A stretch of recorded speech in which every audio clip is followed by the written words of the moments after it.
Good morning, dear children. In our last class, we have revised certain terms that you have learned in class 10, like catenation, saturated compounds, unsaturated compounds, etc. Today, we are going to start our first chapter of organic chemistry, that is organic chemistry, some basic principles and techniques. Organic chemistry, some basic principles and techniques. The first term is sigma and pi bonds. You know that in hydrocarbons or in organic compounds, the bond present there is covalent bond. What is covalent bond?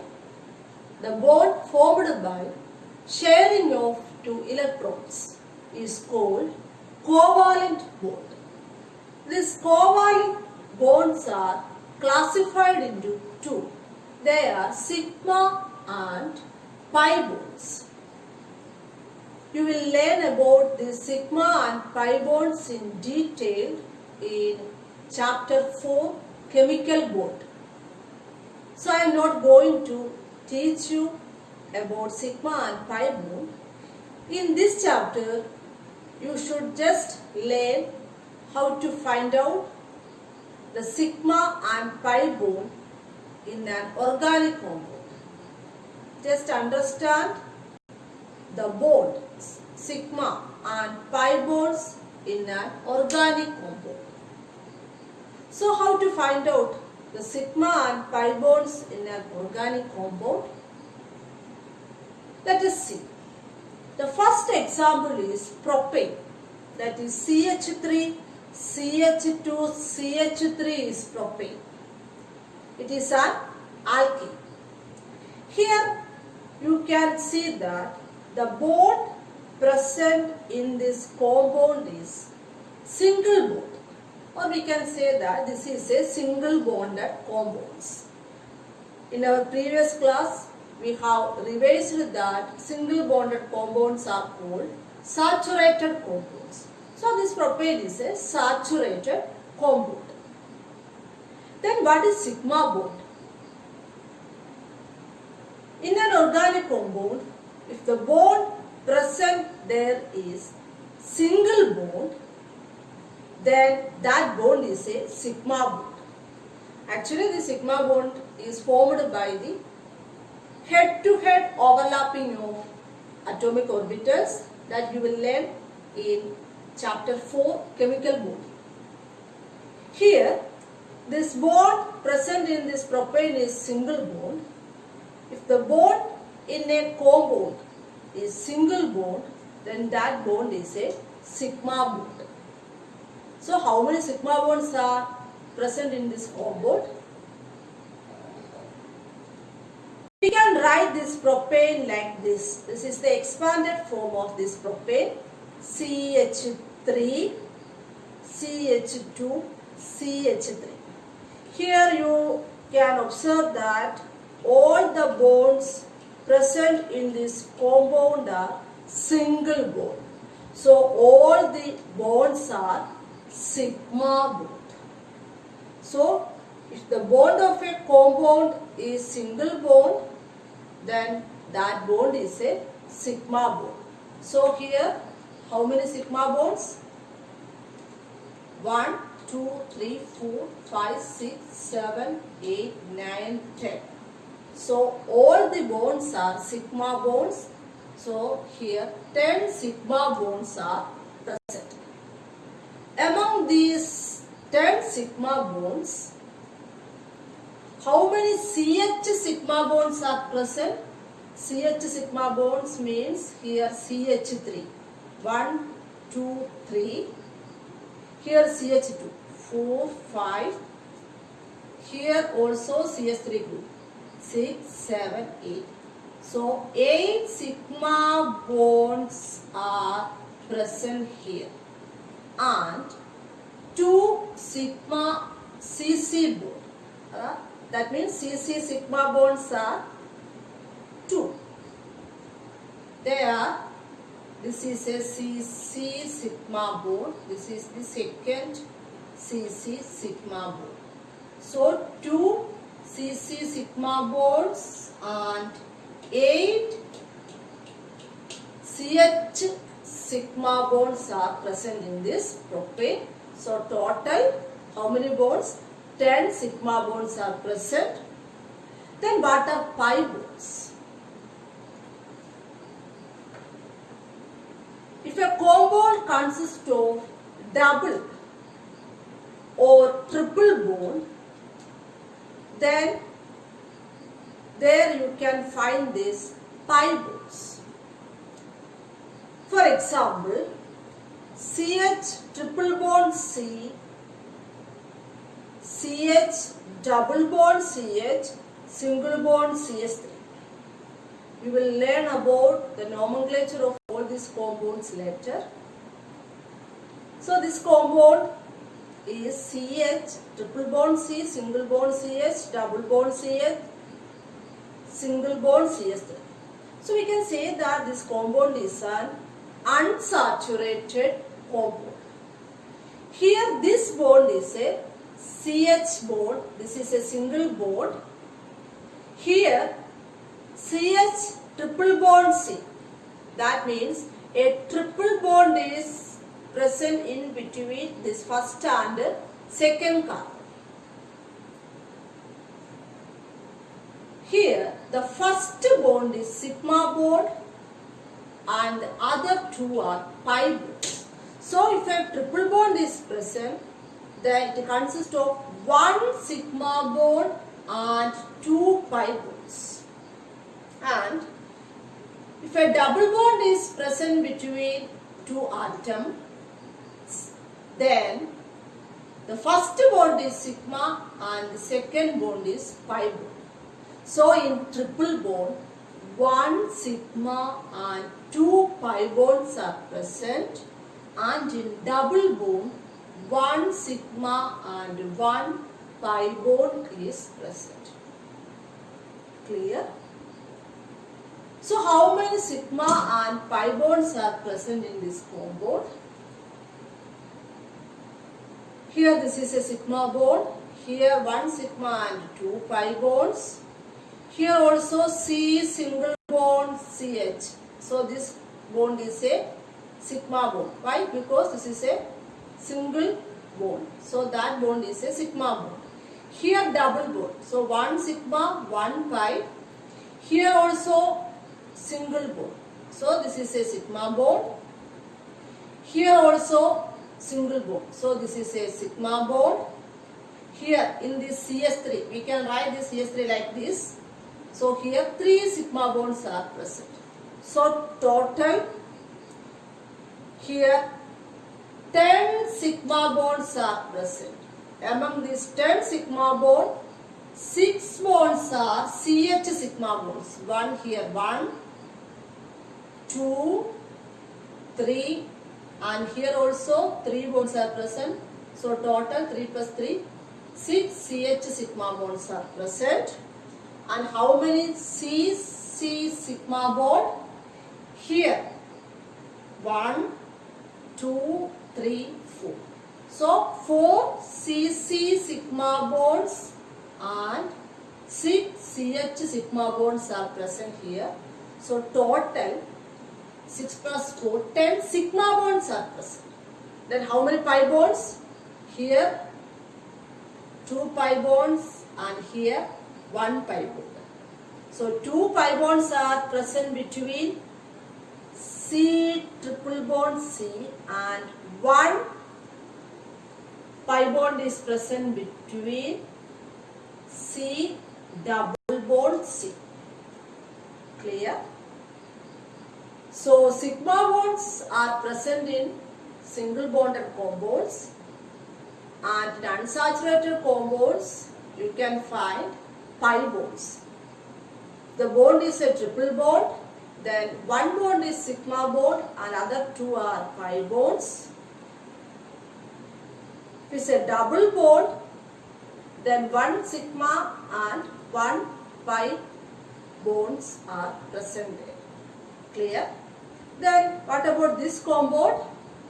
Here all the bonds are single bonds. Here CCl. Here also single bond is present.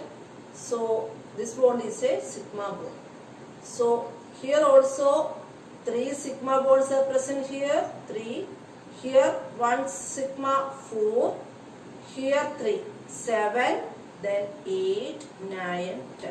Total 10 sigma bonds are present. 3, 4, 5, 6, 7 and here 3 sigma bonds. How? We can write this CH3 like CH, CH and CH. So 3 sigma bonds are present here. Then 4, 5, 6, 7, 8, 9, 10. Structural representation of organic compounds. Organic compounds can be represented in various ways. Some important ways are complete structural formula or condensed formula and bond line structural formulas. First one is complete structural formula. What is this complete structural formula? Here all the dashes that represent the covalent bond are shown there. For example, ethane. Ethane is CH3, CH3 or C2, H6. Here you can see all the bonds among the atoms of these compounds are shown here. Such a representation is complete structural representation. Another example is ethene. Ethene is CH2, double bond CH2. Here also you can observe all the bonds among the atoms of this compound. So this is also the complete structural representation of ethene. Another representation is condensed form. Example is ethene. Here you can see that the bonds among the atoms are not shown here. So if some or all the bonds among the atoms are omitting, such a representation is called condensed representation or condensed form. Ethane is an example here. In complete structural formula, there you can see all the bonds among the atoms. In condensed form, no bonds are shown here. Another example is ethene. Ethene is CH2 double bond CH2. Here also you can observe that double bond only. All other bonds are omitted. Another example is octane. Octane consists of 8 carbon atoms. Here 6 identical CH2 groups. So we can write that 6 identical CH2 group as CH2 6 times. That we can indicate that identical groups as subscript. The number of identical groups as subscript. So we can write this compound as CH3, CH2 6 times CH3. This is the condensed representation of octane. Another example is methanol. Here also the bonds among the atoms are not shown. So that is the condensed representation of a compound. Clear?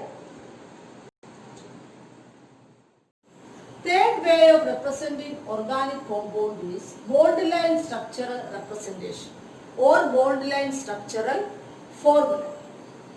In this bond line structural representation of organic compounds, carbon and hydrogen atoms are not shown and the lines representing carbon-carbon bonds are drawn in a zigzag fashion. The only atoms specifically written are oxygen, chlorine, bromine, iodine, etc. For example, this compound, that is CH3, CH2, CHCH3, CH2, CH2, CH2, CH2, CH3. In bond-line structural formula, we can represent this compound like this. Here, this terminal denote methyl group, that is this CH3 group, while the line junction represent carbon atoms. Here this CH3 is this junction, CH3, here CH2, this CH here, then this CH3 is this terminal line, then again this CH2 here, CH2, then CH2, this CH2 here, and this junction is CH3. So this compound is represented in bond line structural formula like this. Another example is CH3, CHBr, CH2, CH3. We can write this compound like this in bond line representation. CH3, CH, Br. So this terminal line here denotes this Br group.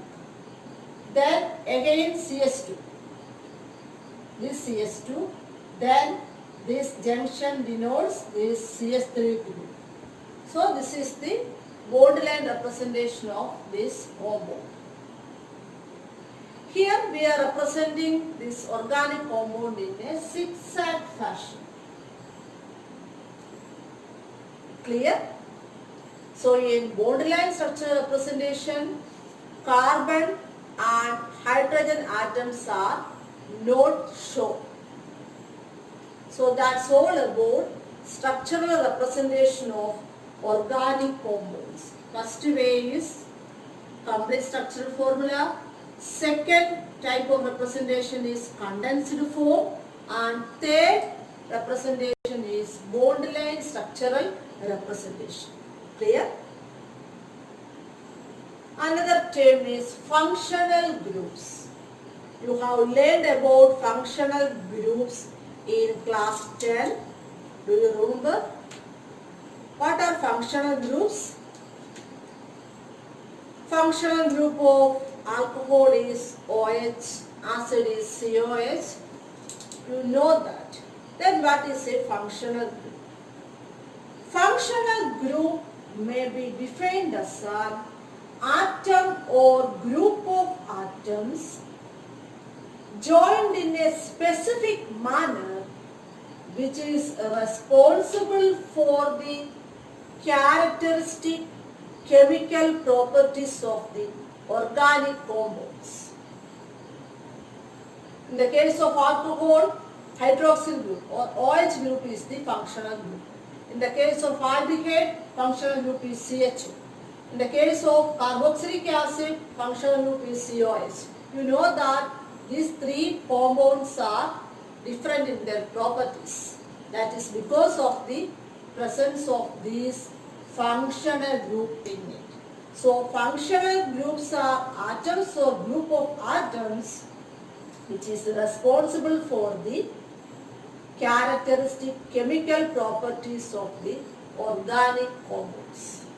So different organic compounds have different functional groups.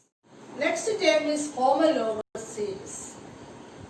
You have learned about homologous series in class 10. What are homologous series? A group or a series of organic compounds, each containing a characteristic functional group forms a homologous series.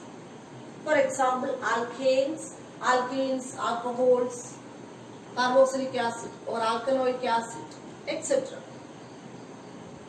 Alkanes are one homologous, alcohols are another homologous, etc. And the members of this series are called homologous. Next is the three-dimensional representation of organic compounds or molecules. The three-dimensional or 3D structure of organic molecules can be represented on paper by using certain conventions. For example, CH4. Here 4 hydrogen atoms are bonded on carbon atom. Here this CH bond is shown by using solid wedge. This is solid wedge.